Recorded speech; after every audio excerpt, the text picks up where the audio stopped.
सो आज के इस वीडियो में मैं आपको बताने वाला हूं कि मारपीट करने पर आपके ऊपर कितनी धाराएं लग सकती हैं और आपको कितने साल की जेल हो सकती है। और साथ ही साथ मैं आपको ये भी बताऊंगा कि आपको मतलब किन धाराओं में जमानत मिलेगी और किन धाराओं में आपको जमानत नहीं मिलेगी। तो चलिए वीडियो को शुरू करते हैं। उससे पहले आपने अगर चैनल को सब्सक्राइब नहीं किया है तो चैनल को सब्सक्राइब कर लो। अगर आपका कोई सवाल है तो आप मुझे कमेंट में कमेंट करके पूछ सकते हैं। तो चलिए वीडियो को शुरू करते हैं। तो सबसे पहले मैं आपको एक चीज़ बताना चाहता हूँ कि जितने भी मारपीट से रिलेटेड केसेस हैं उन सभी केसेस में आपको सबसे पहले जैसे ही आपके साथ मारपीट की जाती है तब आपको MLC करवा लेनी चाहिए। MLC का मतलब होता है मेडिकल लीगल सर्टिफिकेट। ये आप किसी भी डॉक्टर से बनवा सकते हैं और इस रिपोर्ट में आपको ये बताया जाता है कि कितनी आपको चोट लगी है, किस चीज़ से आपको चोट लगी है, और साथ ही साथ इसमें डॉक्टर्स की राय भी होती है। तो आप सबूत के तौर पर आप MLC को कोर्ट में लगा सकते हैं। आई थिंक आप सभी लोगों को पता है कि कोर्ट में फैसले सिर्फ दलीलों पर ही नहीं होते, उसके लिए आपको सबूत देना पड़ता है। तो सबूत के तौर पर आप MLC का यूज़ कर सकते हैं। तो अब हम आगे वीडियो में बात करेंगे कि IPC सेक्शन 323, 324, 325, 326 और साथ ही साथ यहाँ पर 307 यानी कि अटेम्प्ट टू मर्डर का केस और 308, इन सभी टॉपिक्स पर हम बात करेंगे। तो चलिए हम वीडियो को स्टार्ट करते हैं। सो पॉइंट नंबर 1, साधारण मारपीट पर मामला, मतलब जिसे हम बेसिकली बोलते हैं IPC की धारा 323। और मतलब अब मैं इसको आपको थोड़ा सा समझाना चाहूँगा। अगर कोई व्यक्ति किसी को, जैसे कि मान लो साधारण मारपीट से आपको तो मालूम ही चल रहा है कि साधारण मारपीट होती है, जैसे कोई व्यक्ति किसी को एक चमाट लगा देता है तो ये होता है साधारण मारपीट। अब ऐसे जो केसेस होते हैं वो पुलिस दर्ज नहीं करना चाहती है, मतलब वो दर्ज नहीं करना चाहती, लेकिन वो न्यायालय के डर से वो केस दर्ज करती है। इसमें जमानत भी हो सकती है, आपकी जमानत हो सकती है इस केस में। और अगर मतलब इसमें आपको 1 साल का मतलब जेल होगा और साथ ही साथ आपको यहाँ पे 1000 रुपये जो है जुर्माना भी देना पड़ेगा, जुर्माना जो है देना पड़ेगा। अगर मतलब जिसको आपने चोट पहुँचाया है अगर वो अपना केस वापस लेना चाहे तो वो अपना केस वापस ले सकता है, इसमें कोई भी दिक्कत वाली कोई बात नहीं है। सो पॉइंट नंबर 2, घातक हथियार से हमला करना, यानी कि IPC की धारा 324 जिसे हम बेसिकली बोलते हैं। और मतलब इसके अंतर्गत अब मैं आपको थोड़ा सा समझाना चाहता हूँ। मारपीट के दौरान अगर कोई व्यक्ति किसी को घातक हथियार से जख्मी कर देता है तो ऐसे केस में पुलिस IPC की धारा 324 के तहत मामले को दर्ज करती है। जख्मी होने पर पुलिस बयान के आधार पर FIR दर्ज करती है और अगर आरोपी इसमें दोषी करार पाया जाता है तब उसको 3 साल की श्रमण कारावास, श्रमण कारावास का आप मतलब समझ रहे हैं, नहीं समझ रहे मैं आपको बता दे दूँ। श्रमण कारावास का मतलब यानी कि आपको पैसा भी देना होगा। और साथ ही साथ मैं आपको यहाँ पे भी कुछ, इसमें ये जो केस है बहुत ही मतलब डेंजरस केस मान लो इसको। अभी मैं आपको इसमें बता रहा हूँ, थोड़ा सा क्लैरिफिकेशन अभी दूंगा, आपको समझ में आता रहेगा आपको धीरे धीरे। इस धारे का मतलब ये है कि मान लो जैसे किसी को आपने चाकू घोंप दिया और वो मरा नहीं, और मतलब जो दूसरा है वो है कि किसी को आपने गोली मारी लेकिन उसको मतलब लगी नहीं, उसको छू के निकल गई यहाँ से, तो ये धारा आपके ऊपर अप्लाई होगी। ये धारा अगर आपके ऊपर अप्लाई हो गई तो आप 3 साल के लिए मतलब बाहर आ ही नहीं सकते हो। क्यों, वो मैं आपको बताता हूँ। 3 साल के लिए आप बाहर नहीं आओगे, मतलब ये जो अपराध है ये गैर जमानती है, आपको इसमें जमानत नहीं मिलेगी 3 साल के लिए। और मतलब आपको जो दूसरा है इसमें पॉइंट, ये समझौता नहीं होगा इसमें, मतलब ये गैर समझौता, ये इसमें समझौता का कोई चांस नहीं है, इसमें समझौता नहीं होगा। आप 3 साल के लिए डायरेक्टली अंदर हो जाओगे, कोई भी इसमें आप कुछ कर नहीं सकता, आप डायरेक्टली 3 साल के अंदर हो जाओगे। सो पॉइंट नंबर 3, गंभीर चोट, यानी कि IPC की धारा 325। अगर किसी व्यक्ति को मारपीट के दौरान हड्डी फ्रैक्चर हो जाती है, मान लो कि जैसे कि यहाँ से किसी की हड्डी फ्रैक्चर हो गई या फिर कहीं से भी हड्डी किसी की टूट गई, जिसको आप मार पीट रहे हैं उसकी हड्डी टूट गई, तो उसे गंभीर चोट आ सकती है। तो मतलब उसे गंभीर चोट आती है और ऐसा केस होता है इसे IPC की धारा 325 के तहत लिया जाता है।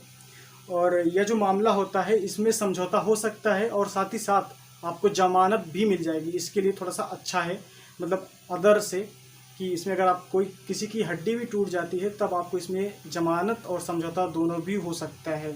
लेकिन इसमें आपको एक कंडीशन दी जाती है, अगर आप इसमें दोषी पाए जाते हैं तब आपको 7 साल के लिए सज़ा होगी। क्यों, अब मैं आपको बताता हूँ। मतलब दोषी क्यों, दोषी का मतलब ये है कि अगर आपने जानबूझकर नहीं किया है, अचानक से मान लो कि किसी ने मेरे हाथ पे अचानक से इसको मरोड़ दिया, मतलब मस्ती मस्ती में इसको मरोड़ दिया और ये टूट गई, तब मुझे मतलब ये इसमें ये समझौता हो सकता है। लेकिन अगर जिसने जानबूझकर मेरा यह उंगली तोड़ा या फिर हड्डी मेरी तोड़ी, तब उसे मतलब इसमें 7 साल की सज़ा होगी, इसमें मतलब समझौता होगा, लेकिन ये 7 साल की सज़ा होगी उनके लिए। पॉइंट नंबर 4, गंभीर रूप से जख्मी होना, यानी कि आईपीसी की धारा 326, ये जो खतरनाक है, बहुत ही खतरनाक, मेरे ख्याल से 24, 25, 26 में सबसे खतरनाक यही है मेरे ख्याल से।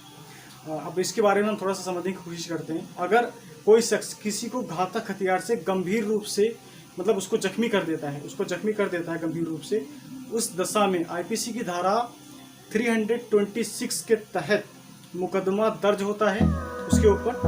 और मतलब इस धारा में आप किसी को चाकू मार देते हैं या फिर आप किसी का एक अंग काट लेते हैं, जैसे कि किसी ने आपकी उंगली काट ली या फिर आपका हाथ काट लिया, आपका कुछ भी काट लिया, या फिर ऐसा जख्म देना जिससे कि जान को खतरा हो, जैसे कि हड्डी भी टूट जाए। ये इसमें भी हड्डी वाला है, आप कंफ्यूज मत होना, उसमें भी हड्डी था, इसमें भी हड्डी है, लेकिन आपको इसमें मतलब हड्डी तोड़ने के अलावा भी जख्मी करना पड़ेगा वगैरह वगैरह। ये जो धारा है ये गैर जमानती है और ये गैर समझौतावादी भी है, मतलब इसमें कोई समझौता नहीं, कोई जमानत नहीं, इसमें भी कोई जमानत मतलब नहीं है।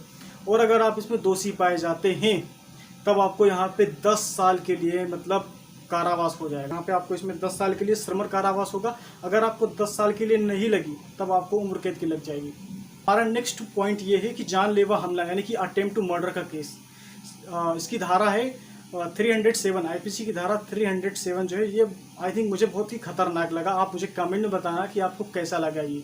अगर कोई व्यक्ति किसी दूसरे व्यक्ति को जान से मारने की नीयत से हमला करता है लेकिन वो जान लेने में असफल यानी कि नाकाम रहता है, तब उस केस में उसके ऊपर 307 की धारा लगती है, यानी कि अटेम्प्ट टू मर्डर का केस जो है उसके ऊपर लगता है।